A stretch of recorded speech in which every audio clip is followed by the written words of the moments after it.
Hi, Mage fans. This is your host, Terry Robinson, and today my distinguished guest is Mike from friend of the show, Darker Days Radio, and we are going to talk about our 2020 in gaming, as it were, or more specifically, Mike's 2020 in gaming.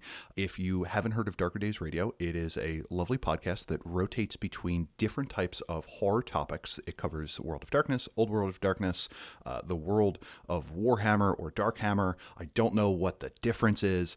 You may have seen Mike's name as one of the contributing authors for the Secret Frequency Files 1 and 2, which we'll soon put out an interview about, talking with one of the other authors, as well as the adventure or storyteller supplement Ashes of Memory for Geist the Sin Eaters. Mike, did I accurately state what you do? Yeah, 100%. Yeah. So I am one of the hosts of Dark Days Radio, which is a long-running horror role-playing game podcast. We started off doing pretty much all World of Darkness and New World of Darkness, as it was called at that time, but Chronicles of Darkness. We've really branched out since then. And yeah, we cover all sorts of things. We also just talk about like safety mechanics, just general horror topics. We do deep dives into certain like World of Darkness games. We also try to interview people about other things. Like recently we did Harlem Unbound and talked to the writer for that, which is a very interesting and politically topical game at the moment. That's Chris Spivey with, what is it, Darker Hue Studios? Yep, that's correct. Chris Spivey has an interesting story of how Chris got into the gaming industry, and that is he walked up to Robin Laws and said, "Can I have a job?" And Robin said, "Okay." So Great. there seems to be some very clear sea changes in the industry. Like if you tried to get in prior to like 2014 and then 2006 and then 1994, like those all seem to be cases where the rules suddenly changed. You also have a hopping Discord where people are talking about all sorts of interesting stuff. You include very thorough show notes, which I appreciate because sometimes I'm like, I'm really only interested in this one part of the title of this one episode. So let me go get that, which as a listener, I very much appreciate. And it is well done. 2020, I think if you translate 2020 from the Old English, I think it literally comes out to mean dumpster fire.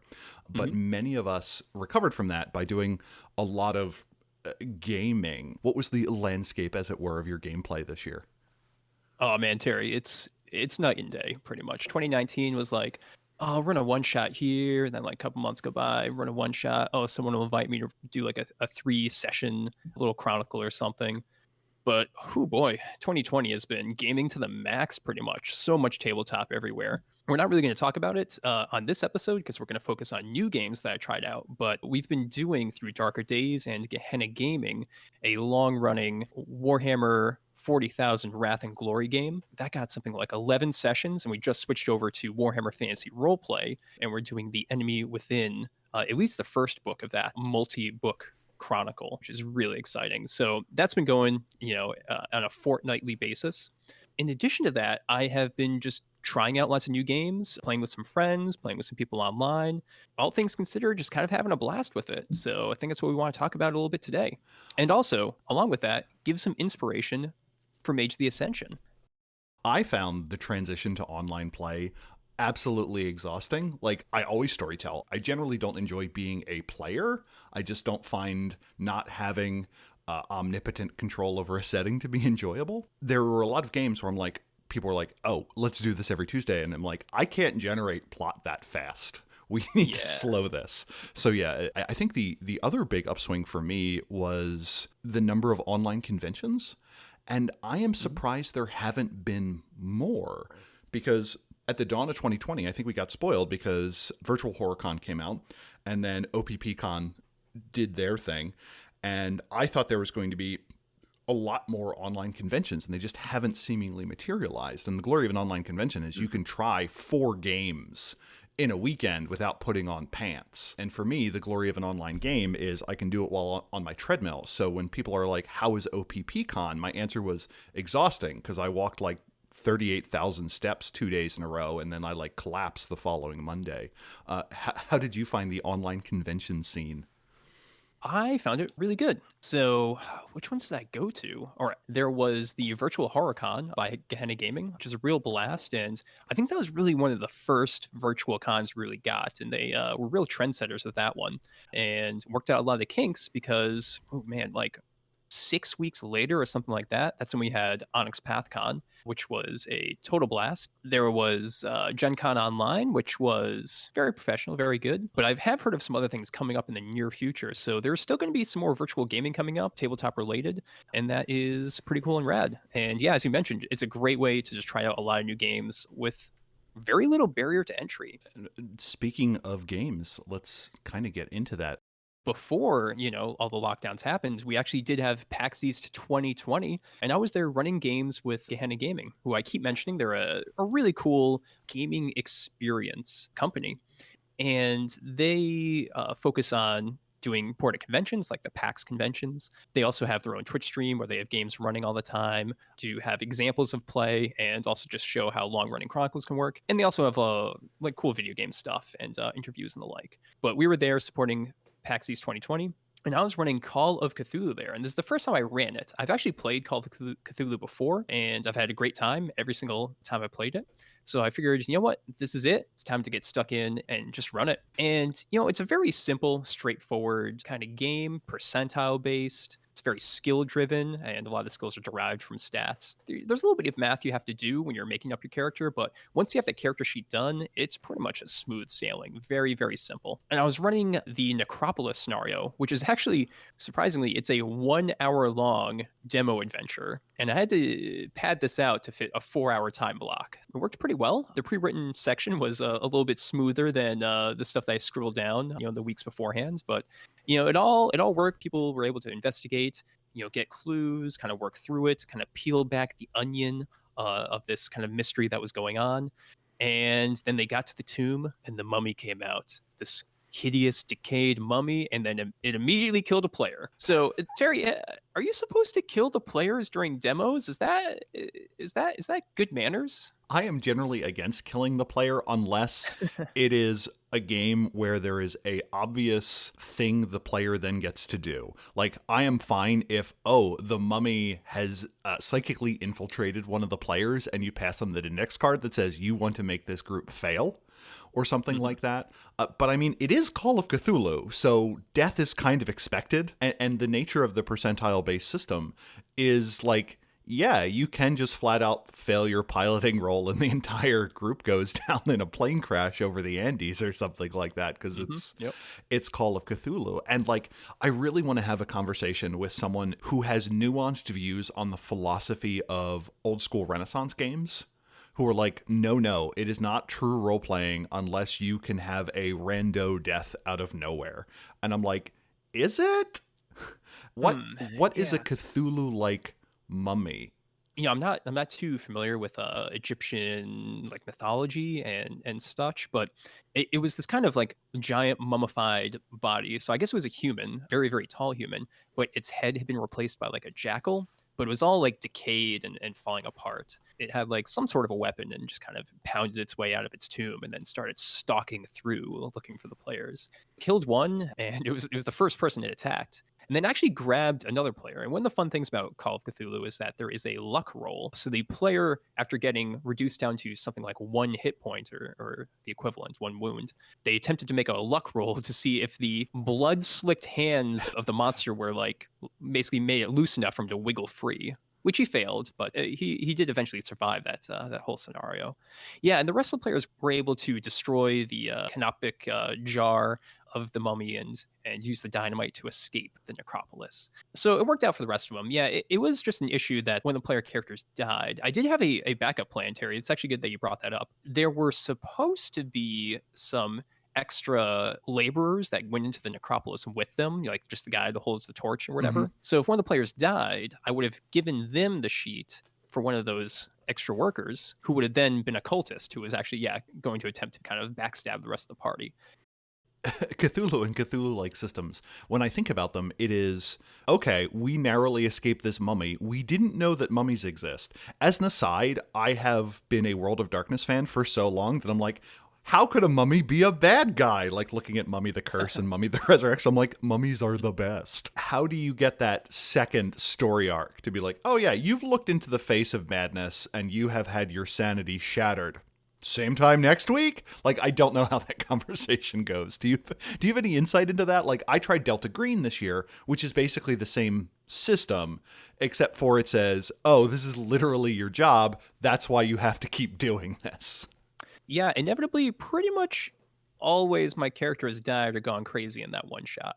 However, I do know from reading some of the books and talking to other people, it's really important to set up kind of an organization or a reason for players to Hmm. be Okay. together. Like in Masks of Nyarlathotep, all of the player characters are united because they were friends or acquaintances of this other like investigator group that went missing, and you're all trying to find them. If the former lover is one of your player characters, but they get killed, then former lover's current lover is now part of the group and trying to investigate things, carry on their legacy, for example.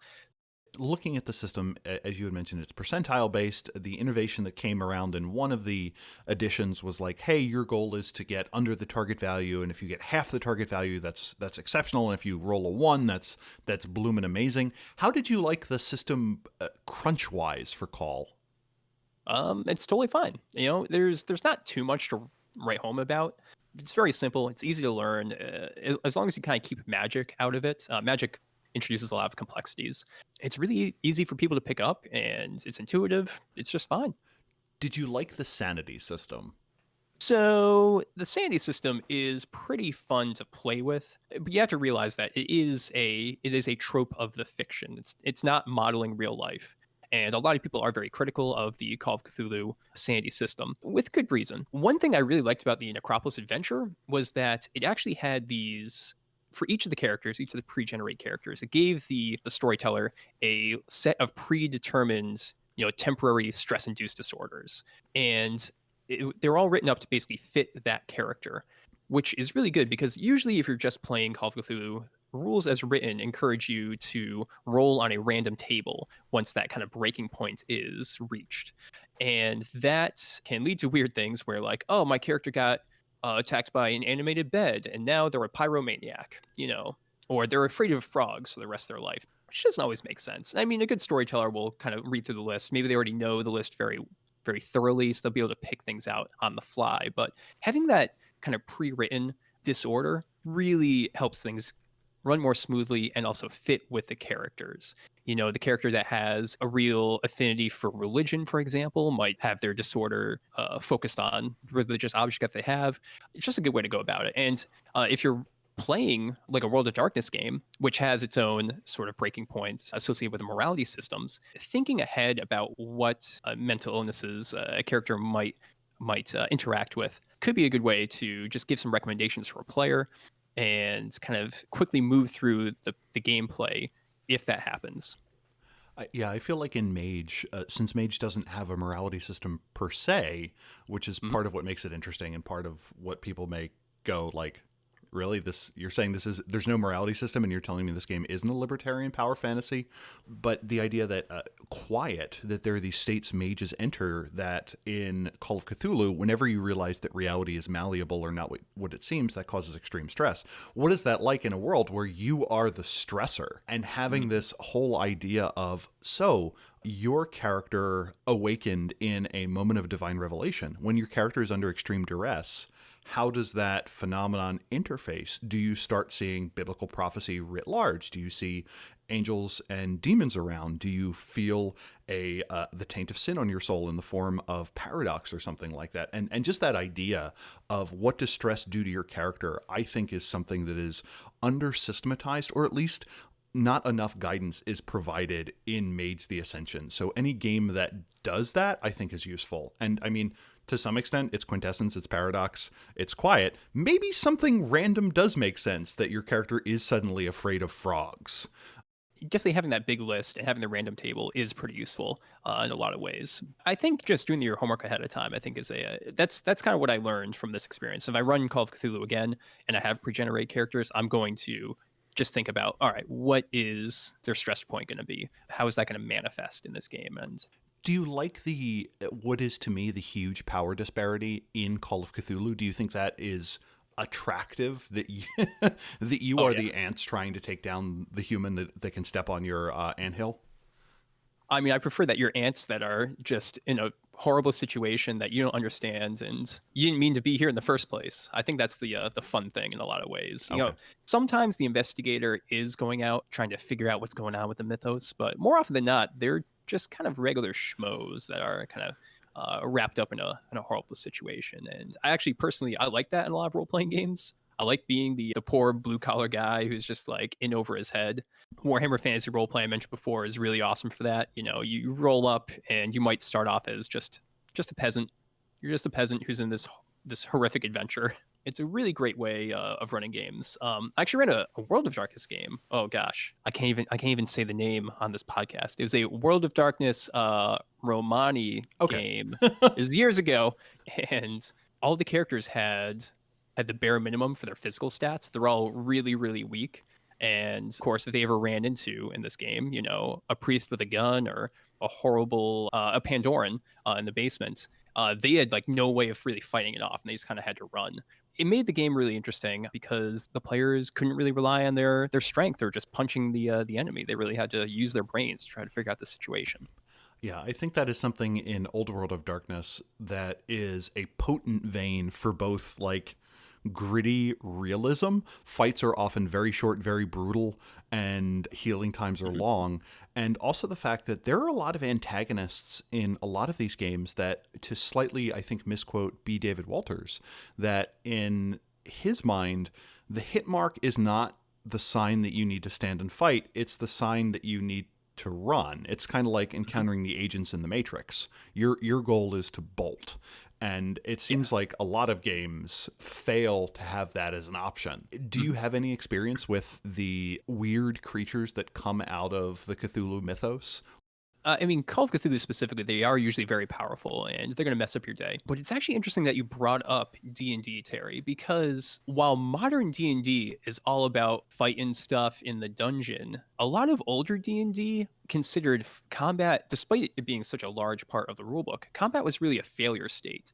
These dungeons that you were going into were these giant puzzles, and you wanted to figure out a way to get to the end of the puzzle, get the treasure using the fewest resources as possible. So if you can just put those goblins to sleep and just move on to the next room, that was the best thing because if you actually fought them, then you're risking a lot more resources, a lot of your hit points and the like. So it really is interesting to kind of look at the evolution of certain portions of tabletop role playing and how they kind of assume that you're supposed to have a fight in every adventure. Certainly if you look at modern D&D with like the Adventures League and the like, yeah, they're assuming that you're going to fight your way through every single room. Yeah, Call of Cthulhu is interesting because, classically people always talk about how the actual Cthulhu monster, his attack just kills, I think, 1d6 investigators. Just wipes them off the map, basically. Just they get eaten or whatever, smashed by tentacles. It's brutal. And despite these things getting stats, they're really not supposed to be beaten typically. Mhm. Yeah, or if you do, it is a plot device where you have found the special thing that you have to do the weird thing to, or you've driven a tanker into one of Dagon's lesser manifestations, or a zeppelin flies into Yog Sothoth or something. It's not something where you're going to play it out in a crunchy fashion. Certainly. I also see one of your follow-up questions to this, Terry, was like how you can use some of these monsters in World of Darkness. And I think you could, but a lot of people really know the Cthulhu mythos at this point. So what I would actually recommend, if you're looking for a lot of like weird, kind of janky Lovecraftian monsters, you actually might want to mine. I know this is probably heresy. You might want to look at Beyond the Supernatural Oh, by Palladium Books or Nightbane, actually, because they have a lot of really weird kind of demonic creatures in them, which you could definitely use as something to just throw off your players who are probably not familiar with the Palladium stuff. but didn't Beyond the Supernatural's bestiary literally stop at the letter H or something like that? Like they were Geez, supposed. I have to go take a look at it again. It's important to note that I don't think the bestiary is actually in the second edition, so you'd have to go and look for the first edition Okay, of it. because I think there's Uh, there's a bunch yeah. in the core rulebook in the second edition, and it just stops at a certain point. Oh, Like that could be the case. Yeah. in Beyond the Supernatural version 1. Beyond the Supernatural is fascinating. Please listen to our episode with Chris Newton, where we talked about it before we talked about how to write a Mage the Ascension Archmage dating sim. But it seems like Beyond the Supernatural, the first edition, was a little bit before X-Files got popular and was almost too ahead of its time. And the second edition was well after X-Files was popular, so Yep. managed to miss the other end of the wave. It is almost impressive in how poorly timed both of those editions are. That's an interesting thought, that the Cthulhu mythos, that everyone knows what a Hound of Tindalos is or what a Migo is. The other thing I think of when I think of Call of Cthulhu is it is very tied to a sense of history and a place and a time. And like a lot of the Cthulhu supplements are, this is an entire book on one city. This is an entire book on this decade in this country. When was your Call of Cthulhu game set? It was 1920s Egypt. It started off in Cairo and then went south from there. And the characters were definitely written to fit that time period. And there was actually one of the players was very familiar with Egyptology, so she was able to kind of sprinkle in a lot of facts, which was really convenient for me as the storyteller, because Mm-hmm. I could just ask her and be like, "So, like, what do you think you see in this room?" And she'd be like, "Oh yeah, there's a lot of jars and a couple urns." Yeah, Call of Cthulhu is an interesting game because, I mean, I'm a person who really enjoys history in a lot of respects. So it's so cool to read through and get this information about like the 1920s. They also have a kind of gaslight Victorian version of the game. You can just get all these great facts, and a lot of the books are pretty well researched. It's a great vehicle for players to be able to just step into different time periods. And I think the skill system actually really supports that very well, and how you can swap things in and out. That said, Call of Cthulhu, the game line, and also definitely the Lovecraft short stories are very, very, very, very steeped in colonialism. A lot of that mentality. So, this adventure that I was running, four of the characters were, English people. And I think one character was a local of Egypt. He was like the foreman, and another one was a scrappy kid from I think Shanghai or something. Basically short rounds made into a Call of Cthulhu character who's just kind of like hanging out with them. And that kid was like a cool little character, but it kind of shows that there's usually an assumption that going to be the white European who's like the really educated character solving a lot of the problems. Then like maybe the minority character is kind of just like tagging along. And there's another adventure that I've got called Cold Harvest, which is actually set in 1930s Soviet Union, where basically you play as like Stalin's NKVD secret police, and you're the heroes investigating the degenerate peasants, which also does not really play in well with just like egalitarianism in general. Call of Cthulhu has a lot of baggage in it, especially because it's a game that's been written for almost 40 years at this point. I think it's really, you need to, when you're taking a look at some of these Call of Cthulhu books, just think about what you're portraying and see if you can make things a bit more egalitarian, because your players, they might appreciate that. They might appreciate being able to play as an empowered individual in this time period, and I'm sure they're going to run into issues regarding racism, gender discrimination, and the like. But giving them the tools to kind of go forward and kind of be an empowered individual, I think is totally cool and fine. And it's not something you always see in these published adventures. And again, you mentioned Chris Spivey and Harlem Unbound. He does a great job of really tackling a lot of these issues and giving you tools to really explore kind of a different sides of the Cthulhu mythos. Does the seventh edition give you any sort of toolbox to deal with that? Like, do you know if that's directly approached in the Investigator's Handbook or the core rulebook at all? Yeah, it is, but they still have some weird stuff in there. Like Okay. they still have like the tribesman character, which is supposed to be for anyone that is like living in any uncivilized area, for example, which is kind of weird.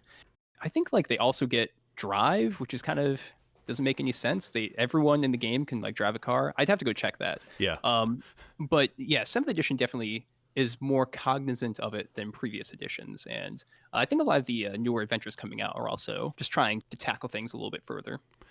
One of the things that always struck me as interesting in Cthulhu or Cthulhu like games is World of Darkness runs with a fundamental premise, at least as of halfway through like first edition, that if a bad thing happened in the real world, it was because of mortals, and in the World of Darkness, it wasn't because of supernaturals or nightfolk. Call of Cthulhu doesn't necessarily make that assumption.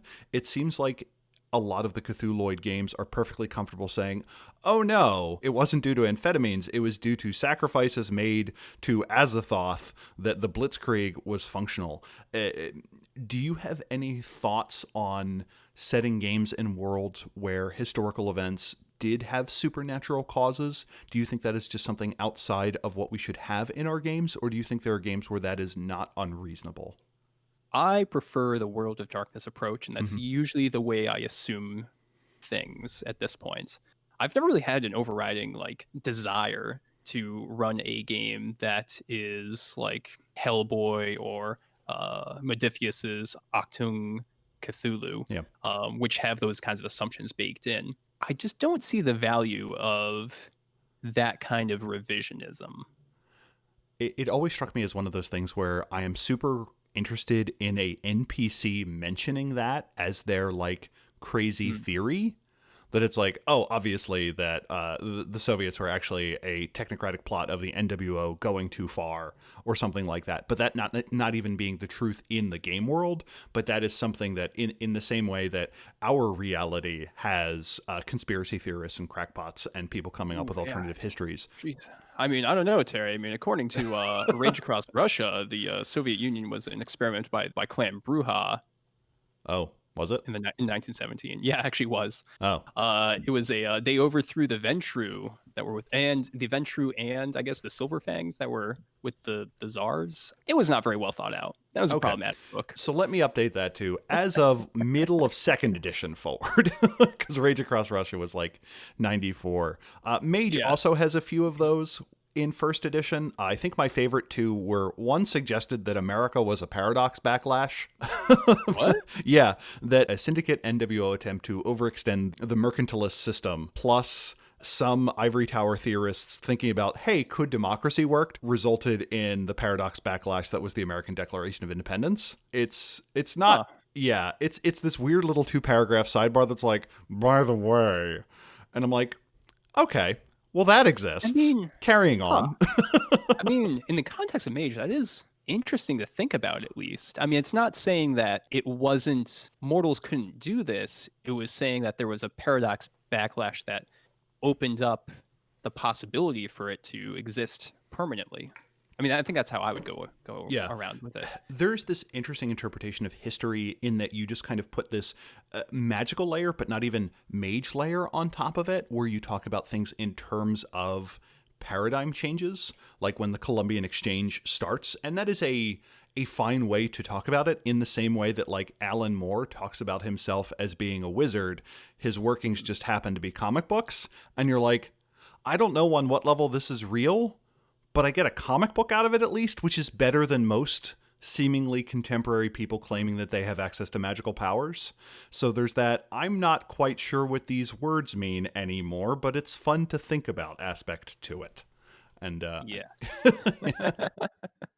Up next is the PIP system, which is a fun, kid-friendly RPG system. It's a generic system, but has every quarter a new little mini supplement come out for it, which covers different genres, basically. So there's the fantasy one, and I actually worked on the Time Jumpers, time traveling one, which was fun. I did a little adventure where your agency in the future detects that Archduke Franz Ferdinand is no longer dead, and it's a race against time to fix the glitch. Or maybe choose a different future. It's a neat little system where you roll positive d6s equal to your character's skill against the black negative d6s of like the opposing enemy or whatever. So it just puts everything into one roll.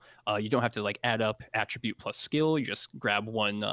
It's not dots on your character sheet; it's squares, but you know it's pretty similar to World of Darkness. And yeah, it's very simple, straightforward, great for kids. Also great if you like the old World of Darkness quick starts, because if you look at the ones they put out in the 90s for, I think they had one for Vampire, Werewolf, and Mage. Those characters have their traits attributed or number of dots, but no skills on them. So it's kind of like the inverse in the PIP system. But if you take a look at the pit system, you could probably get a lot of inspiration for different systems, different ideas for like merits that you can use if you're into those kind of older simplified systems. Or if you like the quick salted system, which was pretty popular back in the day, where they took the exalted quick start and made an entire expanded system out of it.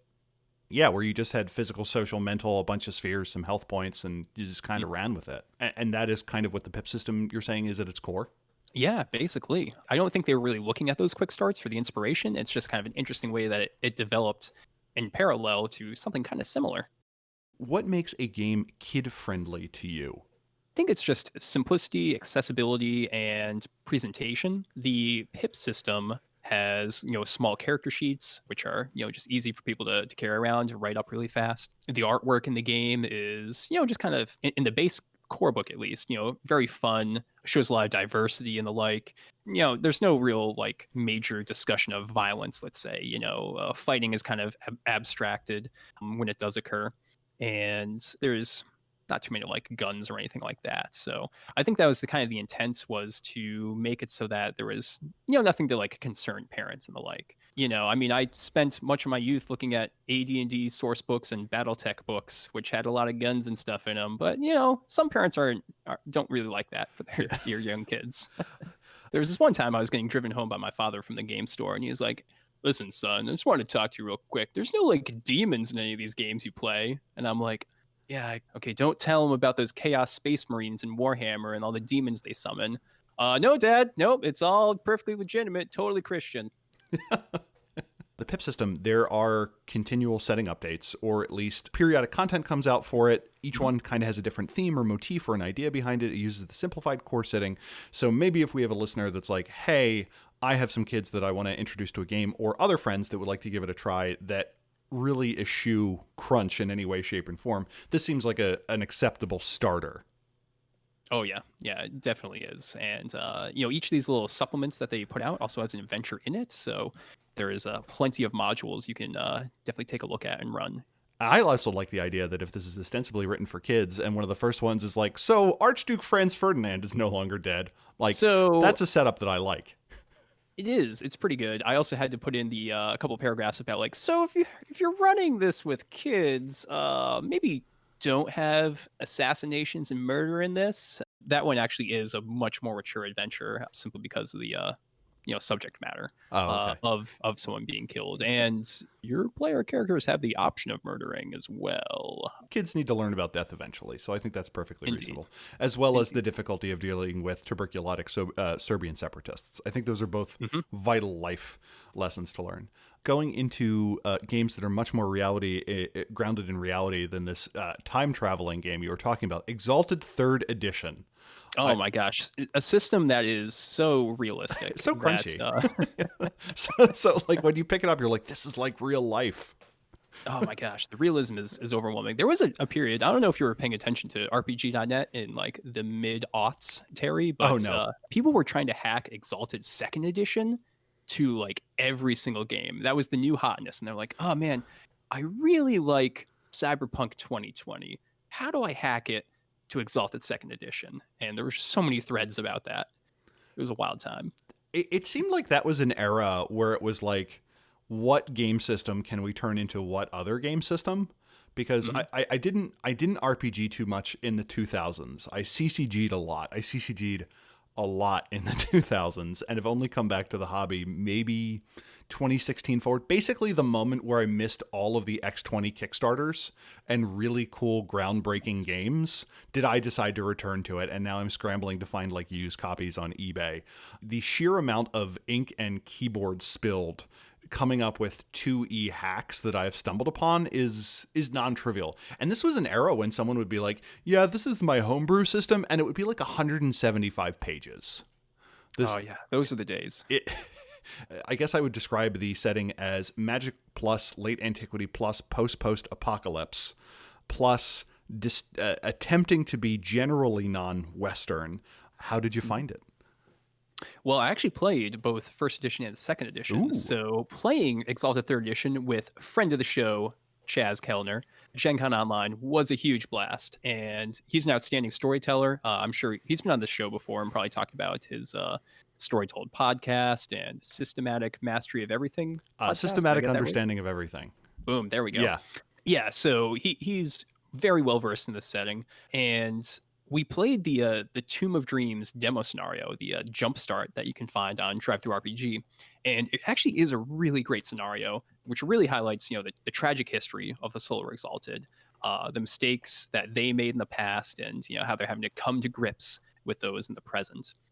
Lets you interact with a really cool spirit world, which is something that I always found challenging in second edition, and also in like Werewolf the Apocalypse and the Mage World of Darkness games as well. This one contained scenario does a great way of showing you how you can interact with spirits. Also gives the players a lot of agency to solve problems either with their fists or with their words. And Um, sometimes the words do fist damage, and the fists can change people's minds. It's a really weird system in that regard. Oh yeah, it is. It is. And new to the third edition is the initiative-based combat system with its withering strikes they don't really do damage, but they build up your initiative, and then the decisive strikes, which do a whole bunch of damage based off of your initiative and also reduce your initiative. It's a really interesting system which kind of simulates the cinematic battles where one side kind of gains momentum, gets the advantage over the other opponent, before finally getting that strike in and chopping off someone's hand with a lightsaber. Yeah, as opposed Um, to it being meat boxing, where it's just two muscly man slabs heaving themselves against each other until one is finally like broken.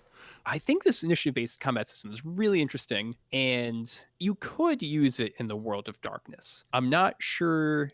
Obviously, you'd have to rethink the math a whole lot and do a lot of number crunching to see if it works, but it could be really interesting and maybe actually the in Mage the Ascension and Dark Ages Mage, there's the kind of wizard dueling system. Yeah, Curtimane. this kind of system would be great for portraying that because I'm assuming that if you actually get hit by the opponent's magic, then you explode. That's probably a good way of portraying it rather than the kind of like attrition based kind of whittling down of each other. So to try and bring some background into two things Mike said. In second edition, there were a lot of effects you could have that would completely negate your opponent's attack. This would be the Correct. equivalent of in Mage the Ascension if you could spend 2 quintessence to make an attack automatically miss. At that point, if attacks are regularly doing 7 to 10 points of damage or 5 to 10 points of damage and you only have 7 hit points, then the real gas tank of combat then becomes quintessence. So your goal is to be able to wear the other person's quintessence pool down before they wear your down and then just kill them because any attack will likely cause the other person's death or will cripple them sufficiently that whatever happens next will take them down. What third edition does is you attack the other person's initiative. So Mike's character and my character go into combat. I roll a bunch of dice. I get 9 initiative points, say, and Mike gets 11 initiative points. Our attacks against each other don't necessarily do damage, but they change those numbers.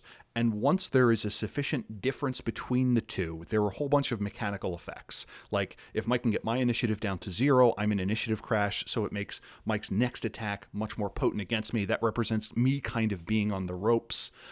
There are certain gambits and maneuvers you can do.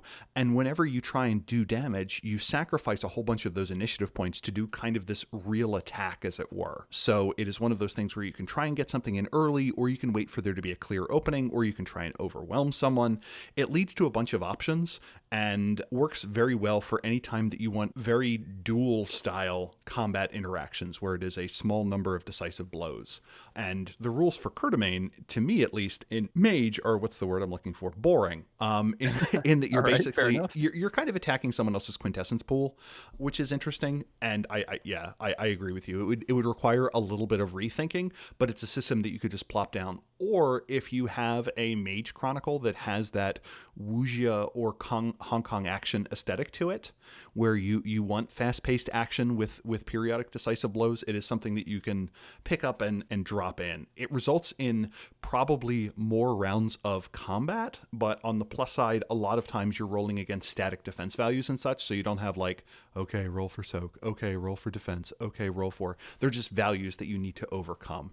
Is there anything else that you think we should be looking at Exalted to steal? I think the best ideas from Kindred of the East, Exalted stole and just took into its world, and Exalted therefore kind of gives you a better way of experiencing that kind of mythology, magic system, the dragon lines and the like. So I look at Exalted as just like a very interesting kind of like parallel companion piece to Mage the Ascension and Middle Kingdom kind of setting. I'm a big fan of the idea of intimacies, that we now have a systematic way of representing how easy is it to convince someone to do something, rather than like the storyteller just being like, this mind effect is normally difficulty 7 against the other person's willpower, but this is something they want anyway, so I'm going to give a -2 difficulty modifier to it or something like that. I think that system is really neat. And the fact that you kind of have a resist statistic for each type of interaction. Like traditionally we have willpower for mind and just kind of everything else, but also you have a stamina which deals with like getting hit good. Exalted has additional ones where you have integrity, which kind of deals with your ability to resist social persuasion and stuff like that, and I like that. And Chronicles of Darkness also does that with the way it has its stats laid out. So either one of them is something you could look at if you're like, hey, I want a physical, mental, and a social way of resisting things, as it were. You kind of get that stat for each of them. Vampire the Masquerade 5th edition also brings in that sort of a 3-point spread of the power, finesse, and resistance or something. And resistance. Yeah. Yep, you got it. So yeah, I think it's in the future for Mage 5th edition. Yeah, fingers crossed on that one. On from Exalted, what else did you play? I played one session of Soulbound, and we've been doing a lot of Warhammer RPGs, as I mentioned, with Darker Days and Gehenna Gaming. And Soulbound is the new Warhammer Age of Sigmar role-playing game, which Age of Sigmar was the 2015 kind of reimagining of a fantasy Warhammer setting and universe. Soulbound provides a lot of epic fantasy experiences, kind of akin to Exalted, set in this floating universe of semi-stable landscapes called the 8 Mortal Realms. And the game takes a lot of inspiration from ancient Greek mythology, Greco-Roman, Egyptian, etc. But it also has these Renaissance era Germans running around because Games Workshop didn't want to phase out that miniature line. So there's some interesting setting decisions in here, but a lot of it actually does kind of gel together. While there was like an initial, kind of shock when it first came out, the writers are doing an incredible job of making everything gel together. And Age of Sigmar is really kind of becoming something unique and really interesting. Now, Soulbound, I want to talk about rules and systems a little bit more because it has a really, really interesting system for how you roll dice. So it's a dice pool system based off of 3 attributes. You got your mind, spirit, and body. You form that in a dice pool with the training stat of an associated skill. Add that together, and then you roll against a target number. Oh man, does this sound a lot like World of Darkness? Yeah. It is very similar, but each skill also has a number of diamonds in focus. And what focus lets you do is it lets you add a +1 to one of the dice that you rolled. So if you have a 3 focus, that gives you 3 +1s to distribute along the dice that you rolled, increasing the roll the die and hopefully getting over the target number. So basically can get you some extra successes. Can you give me an example of what a focus would be like? Like, can you give me a sample roll? Yeah, definitely. So let's say my character is shooting a gun. So it's probably going to be, I think they use mind plus, with pistols or something. So let's say my mind is 3, my pistols is 3 training in pistols. And let's say I have focus 2. So I get a mind plus training dice pool of 6. And I roll that against a difficulty of, let's say, 4. And let's say all my dice are 5, 5, 5, 5, 5, and a 3. Well, I can take that 3 and add points equal to my focus to increase that 3 to, I forgot how many focus I said already at this point. Let's 3. say it goes above, it goes up to a 6, let's say. Therefore, I have 6 successes instead of just 5 successes. Okay. So it's a pretty simple way to just kind of distribute these focus points out and increase your specific dice rolls. And is it a D6 based system then? Yes. Okay, got it. If I remember correctly. It's been a little while since I played it. Regardless, yeah, you've got all the dice are the same type. It's not like you're whipping out D4s or D10s or what have you. That's interesting. And is the focus a separate stat, or do you have 3 focus in pistols or 3 focus in mind? Yeah, you have a different focus for every individual skill. And It's actually interesting. You could have 0 training in a particular skill, but you could have max focus, let's say, which might represent that your character has no formal training, let's say, but has just a lot of practice in gunnery, or has a lot of street smarts, let's say, kind of associated with investigation, for example. And that kind of gives them a little bit of an edge, but not as much as, let's say, formal training, which can give you a higher number of successes. So suddenly we've doubled the number of attributes we need to keep track of, but they're all paired together, and mechanically what they do is pretty straightforward.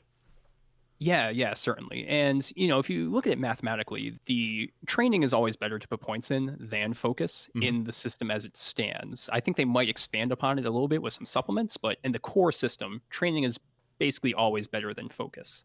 I mean, we already have a system that's very similar to World of Darkness. And if you bring in focus into Mage the Ascension, I think you can do some really cool things. If you take training and also bring that in as maybe instead of extra dice, maybe re-rolls of dice, which Hmm. I don't think are a thing in Yeah, old World of in Darkness, we just don't have that. We don't have the road attribute correct. or anything like that. We don't spend willpower to reroll dice, unlike Yeah. V5 or anything like that. So yeah. Yeah. So, yeah, if you use these, you can do some really cool things. You already have in Mage the Ascension, you have focuses for your magic. So, why not put a rating into some of those focuses? And if they are used and integral to a bit of magic that you are attempting, maybe you can get those additional focus plus ones, which is cool in the World of Darkness system because it can prevent you from botching and it can also get you tens, which I don't think in Mage First Edition, but hopefully in later Mage editions you get to reroll tens. Is that the case, Terry? For specialties in M20, you get double successes on tens. By Mm. default, they don't do anything magical.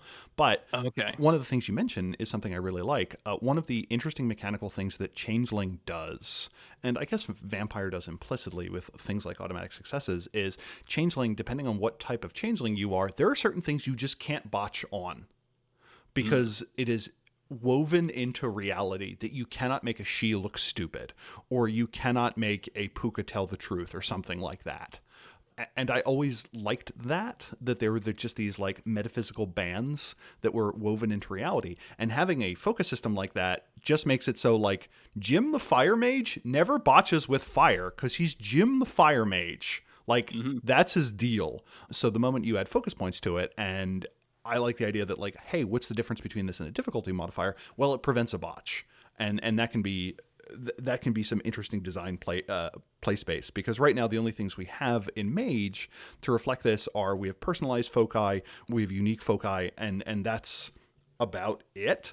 But if Right. suddenly you get additional focus points, because one of the things narratively that's always been hard to justify is if a syndicate mage does prime by pulling out their cell phone and calling their contact, but a verbena needs to pull out their cauldron and spend 17 hours brewing something, what mechanical benefit are we giving that? Like, are we in any way going to try and equilibrate the two?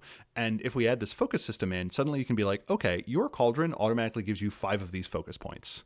Like that is going to be the mechanical benefit you get from the fact that you are spending so much time doing this effect, and I like that idea. Yeah, it is pretty cool. And I'm actually kind of thinking about this now. If you could link training and focus to, say, a character specific paradigm, that could be a really good way to kind of rope that into character creation and also have some mechanical benefit for it. Hmm. If you have training three in I probably wouldn't use one of the spheres. I would probably try to use some other kind of noun, which you'd have to justify in your kind of explanation of the magic, and use that there for like rerolls or plus ones or whatever. I think that might be a good way also to just kind of use this sort of a system, but also help it reinforce the setting and kind of mythology of Mage. Yeah, because right now we have sphere rolls can improve attribute plus ability rolls, or attribute plus ability rolls can influence sphere rolls, but that has always been a little bit chunky to me. Like the system there has Mm. always been kind of vague, like being like, at what point is this an attribute plus an ability roll, and at this point, at what point is it just you doing your darn magic? But as you mentioned, this training or focus system gives you the mechanical oomph you need. So if someone is interested in seeing the details of this system, what do I need to grab to find out about it?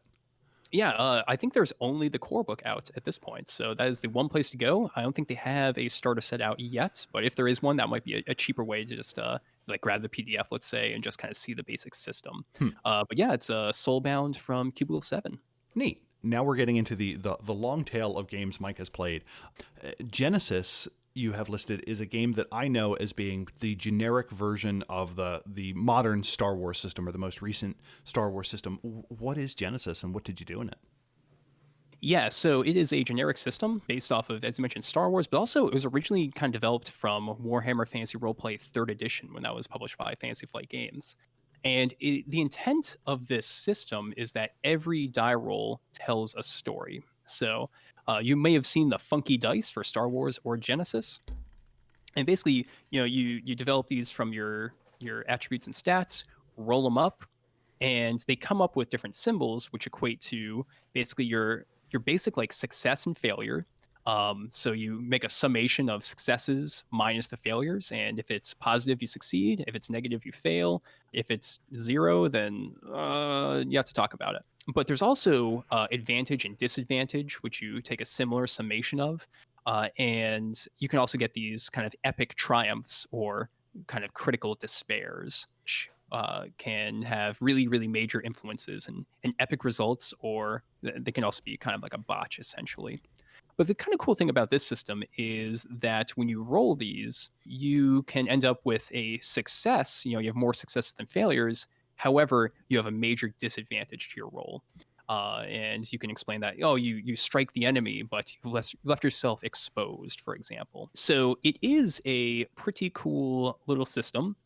It works pretty well most of the time. However, occasionally you'll end up with a die roll where this definitely happened to me. You get 0 successes but 7 advantages, and you're just kind of stuck like shrugging your shoulders because how are you supposed to explain that? You miss, but the other guy trips and falls and his head is stuck in a bucket, something like that. We did actually come up with some cool ideas in a couple of the specific like battles and scenarios where if you got advantages, you could spend those on, let's say, like a turret defense system. We're playing a Fallout game based off of the Fallout video games, so it was very, very combat heavy sort of adventures that we had. So if there were like some like peasant militia or something, if you got advantages, that meant they were succeeding essentially, and they might actually kind of help you out in the overall battle.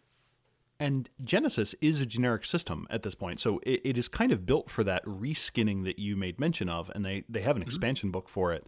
Sad to say, I think Fantasy Flight just has dropped all of their RPG stuff, but one of the things that always struck me as odd is, do you just get used to the fact that the dice don't have normal symbols on them? Like, and how does that work when you play online?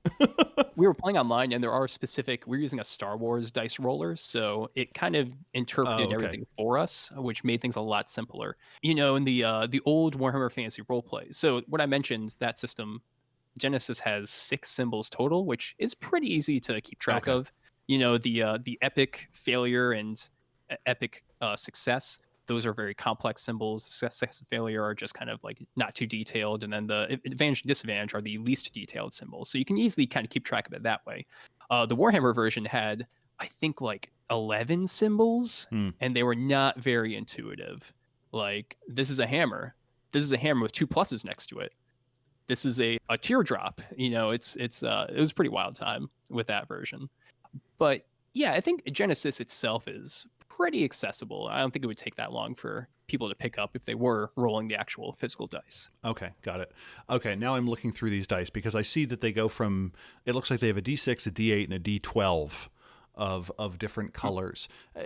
What is the basic role in the game? Like, my character wants to do a thing. Is it one of those things where if I'm gooder at it, I get more dice, or if I'm gooder at it, do I get an automatic number of successes or failures added to it? What is kind of that core mechanic whenever I step up to make a roll?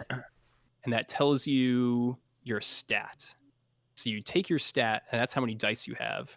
And then you look at your skill, and that tells you how many of those dice are yellow, and the remainder of the dice are green. Okay, you get that dice pool together. Then you ask if there was any other like advantages you could use. Those give you blue dice. Okay, you got your positive pool. Then you grab the negative pool out of, I think, purple dice. Your storyteller would tell you, like, all right, this is like a tough thing, so you get this many purples. And then you might have to put in some reds and some black dice. Put it all together, then you make the roll, then you do the summation. Actually, now that I think about it, way simpler when you have the computer doing it for you. Yeah, it sounds like it. I mean, I'm sure if you're really experienced, it'll be easy to just throw everything together and keep things moving. And that sounds like one of those things where if you are interested in stealing something, it is you want a system where the dice roll gives you more narrative information on what is happening than just a raw success or failure score, possibly with a modification for specialties, possibly with a modification for botching. Having run it, do the dice rolls generate story better than traditional conflict resolution in the World of Darkness? Yes, 100%, because it forces you to explain what the dice just told you. Okay. Having a failure but having a lot of advantage. What does that really mean? What kind of organically grows out of the conditions that we're in during this scene? So I do like it for that, and I think it is. I keep saying like pretty good because obviously there are some wonky situations that can happen with the dice, especially if I have like very like critical extremes of the advantage or disadvantage. But if you have a good storyteller, they can give you recommendations and you just work right through it. Neat. After Genesis, what else for you? Oh my gosh, yeah, the last two games right here. So next up was Morkborg. I didn't actually read the rule book. I just showed up and played it. So I can't talk about it that much. But this game is crazy artwork. It is a black metal fantasy end of the world RPG. Everything's the sun has been gone for hundreds of years. Everyone's like just starving. Everything's brutal. Crazy monsters out there. It's bleak. Everything's just critical, and you are playing one big jerk in the final days of this planet. And yeah, I mean, it was pretty cool. It was very evocative. We did a live stream of it with Gehenna Gaming. Everyone was in corpse paint except for me because I don't have any. I was thinking like I've got a lot of Games Workshop paint. Maybe I can paint myself white with that, but yeah, that stuff's really expensive, so I didn't Noted. do it. So Morkborg to me is the Marcel Duchamp ready-made of RPGs, where it is almost asking the question of, so what is OSR? Or like, so what is an RPG? Like how far can we take a setting contrivance? Because it's essentially an art book that happens to contain an RPG. Yeah. That to me is the descriptor of it. And to me it was useful in saying, no, you can have an RPG that looks like this. And it can be this beautiful artifact that may or may not produce a game. And in the last year and a quarter, so I can't quite say 2020, I think this has been one of two books that has most thoroughly questioned the nature of the RPG industry. The other one being the Free Wendy's RPG. I don't know if you remember that from... I remember that. Oh my gosh. I haven't really checked it out, but what a marketing ploy, let me tell you. So the genius to me of the Wendy's RPG, which was this beautiful book that was put out, like you couldn't get it in Dead Tree copy. It was strictly available as a PDF, but like it was put together by a marketing intern. Like, oh my gosh, incredible. If they had made that like an indoor exclusive and like, maybe had like an agreement with D&D or like with Critical Role or something crazy like that, people would have like stormed Wendy's to try to get that. and people are like, this is crass commercialism. I'm like, yes, it wears it on its sleeve, which I prefer. The naked opportunism of this, I appreciated. And again, it was done by a marketing intern, and it was better looking than I think most of what the RPG industry has put out in the past like decade. It's one of those things that as the industry goes up, like people want good looking books with great art and simple systems in them. The other thing, I don't know if I can say this actually with a straight face, but like they didn't sex up Wendy. Wendy is this paladin queen of the north kind of figure that will bring the hammer down and does not have like boob armor. So like in a lot of critical ways, it fixed tropes that like cause me to sometimes accost the fantasy RPG world. And it was put out by a fast food chain. I don't know what that says. And that is something that I am still thinking about. Regardless, Morkborg was an amazing thing to say. This is an RPG can be this too. And I am glad it had some sort of success to it. And also that it was kind of this, I think, interesting commentary on the OSR old school Renaissance movement. And I need at some point to track down an expert in OSR because I have a lot of questions about it. But yeah, any other games? Yes, there's one last game. And Terry, there was but one man that could introduce me to this game. One individual that said, hey, you want to come play some Mage the Ascension? And I said, yes. And there it was, when Terry Robinson introduced me to Mage at Onyx PathCon 2020. And it was a great time. Thanks for showing me Mage. I've actually played a lot of Dark Ages Mage back in the day. So it was really fun to just kind of like kick the tires of Mage, see how the old system worked. I mean, I was already basically familiar with it, but it was good to kind of like get into character, and your expert knowledge of how different sphere dots work made the game a lot easier, and I really appreciated that. Yeah, the only thing you need to run Mage is encyclopedic knowledge of its core systems, curated over dozens of years. I don't know why more Yep. people don't play it. And when you were Uh, I finally got to play this game at OPPCon, I was waiting for you to be like, Eddie Webb ran Pugmire for me. Oh my gosh. Yeah, no, I did not. What else did I play at OPPCon? Oh, Werewolf. Yeah, I played some Werewolf, which was funny. We'll get back to Mage in a second. It was really funny playing Werewolf because I really leaned into the whole, you're a raging beast, and I was the character with the lowest rage in the entire group. And one of the players at one point, like I was getting really riled up to like charge in and kill a bunch of vampires, and he was like, "No, no, you need to calm down. You got to calm down. We can't be raging." I was like, "Ah!" It was great. With your strength of 2.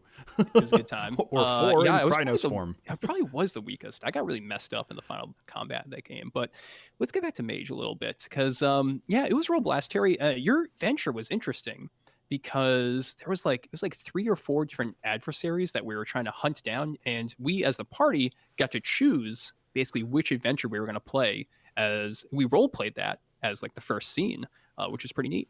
Mage doesn't have a morality mechanic, and one of the things I like about it is the idea that there are things that could be anathema in the Mage community that would not have a mortal analog, and vice versa. Like, obviously, the Euthanatoi have a fundamentally different idea of the nature of the death penalty than maybe what mortals have, and to bang on that a little bit more, some are like, oh no, mortals should use the death penalty. That perfectly makes sense. They fully understand that the cycle of reincarnation is the only thing that will cleanse tainted human souls or what have you. And other people are like, how would you ever commit someone to death without the tools of magic to have utter certainty and to literally be able to look into a person's mind to know whether or not they did it? It is monstrous that mortals would ever try and use that. And that to me is one of the things that you can bring out in Mage. So there was a collection of antagonists. Some participated in artifact peddling, others were turning people kind of into husks without killing them, and the group gets to pick what they want to run with, and hopefully at some point I get to write that up as something for the Storyteller Vault, because people keep saying that you can't write a Mage the Ascension canned adventure. Were you in the session where there was the participant who didn't speak English particularly well that may have implied that their character was a witch who lived next to a school to eat children? Maybe there was definitely a player that didn't speak English very well and had a rough connection from Ukraine. So that might have been the character, might have been the player. I'm not really sure, but yeah, We made it work, certainly darn some it. wild stuff. Yeah.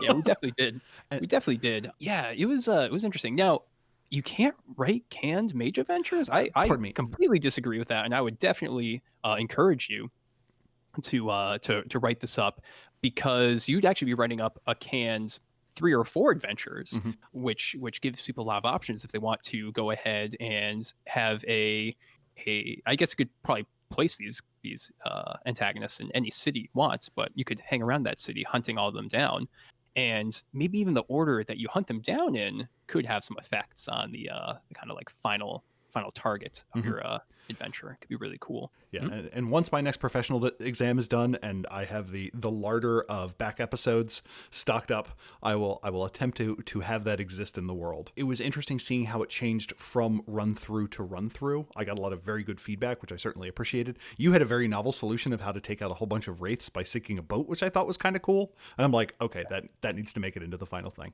But yeah, so. And did you know about that? Water is solid in the Shadowlands. I am going to say no, but when you mentioned it, I'm like, yes, that is a thing in Wraith, which is weird for no reason. Yeah. And I don't know. Yeah, I don't know why they came up with that. It's such a strange but unique and interesting concept. I think it also answers the question of like, how do I cross a river in the Shadowlands and stuff like that, and then starts asking really weird things. And you're like, well, you walk across. That just makes things easier than having to deal with like the vampire option of like walking beneath the ocean or what have you, which comes up in like the Ursies fragments or something like that. But I didn't know that you had such experience with Dark Ages Mage. I hope we get a chance to talk about that at some point, because that is one of those fascinating systems that no one ever plays, seemingly, where it's like, oh yeah, this is really what Mage should be, and it's really hard. Uh, it is. The book doesn't give you it doesn't do itself any favors because the spheres are explained well, not spheres, the foundations and pillars are explained in paragraph form when they should really just be a set of bullet points, Hmm. basically. And I think if they ever revisit Dark Ages Mage, that's how they should kind of explain things a little bit further. But yeah, it's a really interesting system because it ties your paradigm in directly with your magic system Yeah. for every single fellowship. And I think it's really awesome. And it tries to answer the question of one of my biggest concerns with Mage in a lot of cases is I will always ask players, what can't your character do? And by tying together your magic system with your belief system, Dark Ages Mage does a great job of that because, quite simply, you only have these four, admittedly relatively broad choices to work from, and anything outside of that is just you can't do it. Your character doesn't believe in resurrection. There's no way to bring back the dead. Deal. Yeah, but that's also the interesting thing because you can do the resurrection bit. You just really need to think through a very circuitous route of doing this. It's probably going to take all your pillars, and it's not going to be like I bring someone back to life. It's going to be like I find their soul and then stick it in a jar and stuff like that. As you do. Which yeah would then fit with like the religious magic system that everyone's working from. Every individual fellowship is working from. So we've gone through 2020. Do you have any like 2021 gaming resolutions that you would like to declare? I really want to play Tenebra, the Fall of Rome. It's a game by Wet Ink Games, which is it's an apocalyptic game set during the apocalypse of the fall of Rome. It's really ingenious because it's a post-apocalyptic game that's actually set in history during what people then thought was an apocalypse, as this main center of trade and order suddenly is taken away, and you're kind of left to fend for yourselves. So I really want to play that, at least read through it and get some ideas, because I just think it's such a neat concept. And I like historical games, so I think that'd be perfect for me. Neat. I think my goal is 2020. I tried over a dozen games, like a dozen new systems. Mhm. I think in 2021, I have the much simpler goal of I want to try 5th edition D&D and I want to try V5 Vampire. Yeah, at some point I got to try the big boys, and I think that's going to be my goal. I made an offhanded comment in our Discord where I'm like, I don't know how I feel about Scarred Lands, and people were like, have you even tried D&D 5e? And I'm like, well, my commentary was more along the fact that it's 26 months until the Kickstarter delivers, so that seems kind of long. And they're like, you need to try Eberron. And I'm like, okay. So Oh wow. Okay, so, awesome. yeah, so we'll see if anything comes out of that. Yeah, man. Well, if you ever want to play some V5, just hit me up. We've got a lot of canned adventures at Darker Days Radio, and we'd love to play them with you. I will take you up on that offer. And if we don't have anything else, Mike, this has been a fascinating conversation. Thank you so much for your time and keenly your insight. It is one type of person that can play a bunch of games. It is another type of person that can say, this is the lesson I learned and this is how I apply it to something else. And the ability to take a game for what it is something that I don't think everyone has. But if we would like more of your trenchant commentary and keen insight, where can we get that? Well, you can check out Darker Days Radio at darker-days.org. And we also have our Twitter at Darker Days Radio and Facebook.com/Darker Days Radio. Those are the best places to find our content. If you just want to check out some of our cool stuff in the Storyteller's Vault, it's pretty much all focused on Chronicles of Darkness. We might do some more of the Darkness stuff in the future, but you can get a lot of cool ideas from Mage the Ascension out of Secret Frequency Files 1 and 2, which are just collections of different real-life folk stories, which just explore how you could take those and then put them into Chronicles of Darkness. And it's easy to translate to World of Darkness. And those will be in the show notes. Mike, thank you so much. Thank you, Terry. You've been listening to Mage the Podcast, which is entirely vegan safe. The show is made possible by executive producers, which include Anders, Andrew K., Andrew E., Brendan, Bryce Perry, Christopher P., Chris Zach, Ira Grace, Jenna F., Justin, John Magnuson, Michael Parker, Richard Bat Brewster, William Martin, and Jay Suncern. Today's executive producer shout-out is to Brendan. Noted neurosurgeon and historical reenactor, suffers under a dark gaze because of killing an Estonian witch, and each day must complete the entire New York Times crossword puzzle in under 5 minutes or Brendan's entire wardrobe will turn into a cloud of sentient jelly beans. This never takes more than 3, except on Sundays. World-renowned player of both the sackbut and the crumhold, Brendan enjoys spending time reconstructing lost Renaissance music and supporting efforts to support the breeding populations of the endangered Galapagos penguin. Thank you, Brendan. If you'd like to become an executive producer like Brendan, get a chat color in Discord, and have me make up things about you periodically, as well as receive our executive producer-only podcast, So What You Playin', you can become one by clicking on Become a Supporter in the show notes or through the episode entries on our webpage. If you super like this episode or super didn't, drop us a line at magethepodcast@gmail.com or at magethepodcast on Twitter. We read every message. We have a Hop in Discord community at discord.me/magethepodcast. You can subscribe to our show on Spotify, Anchor, TuneIn, iTunes, Google Play Podcasts, or the podcatcher of your choice. If you like us, please give us a review on the platform you're choosing or tell a friend about us. Also go to magethepodcast.com for show notes and all of our previous shows. Now go change reality. Bye.